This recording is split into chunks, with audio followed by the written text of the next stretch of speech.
সবার কাছে আশা করব ভিডিওটি পুরো দেখবেন আর আমার ইউটিউব চ্যানেলটিকে সাবস্ক্রাইব করবেন।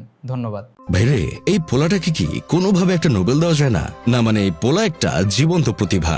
20 টাকা দিয়ে এক পাতা হাগু পাতলা করার ঔষধ ডুরালাক্স কিনে, তারপর প্রতিটা ট্যাবলেটকে মার্কার দিয়ে রং করে 250 টাকা পিস হিসেবে বিক্রি করে। এখন আপনাদের মনে প্রশ্ন আসতে পারে, 1 টাকা পিস একটা ট্যাবলেট কিভাবে 250 টাকা বিক্রি করে? আর এই ট্যাবলেটগুলো কোন হাদারামগুলো কিনে? আসলে ভাই, এই ট্যাবলেটগুলো কিনে আব্বাখুররা। মূলত ডুরালাক্স ট্যাবলেট হচ্ছে হাগু কয়েকদিন আটকে গেলে বা কঠিন হলে এই ট্যাবলেট তখন মানুষ খায়। চিন্তা করেন ভাই অবস্থাটা। পিনিক নেওয়ার জন্য আব্বাখুররা এই হাগুর ট্যাবলেটগুলো কিনে নিয়ে যায়। পিনিক তো হয়ই না, উল্টো নাট ঢিলা হয়ে যায়। বাথরুমে আসা যাওয়া করতে করতেই অবস্থা খারাপ হয়ে যায়। আমি শুধু একটা জিনিসই ভাবছি, যারা এই পোলার থেকে আব্বা বড়ি কিনে নিয়ে গিয়েছিল ওরা কি এখনো জিন্দা আছে, নাকি বাথরুমে আসা যাওয়া করতে করতেই পটল তুলেছে? এই পোলাটা আগে আব্বা বড়ি হিসেবে মেয়েদের জন্ম নিয়ন্ত্রণ পিল মানে মায়াবড়ি বিক্রি করত।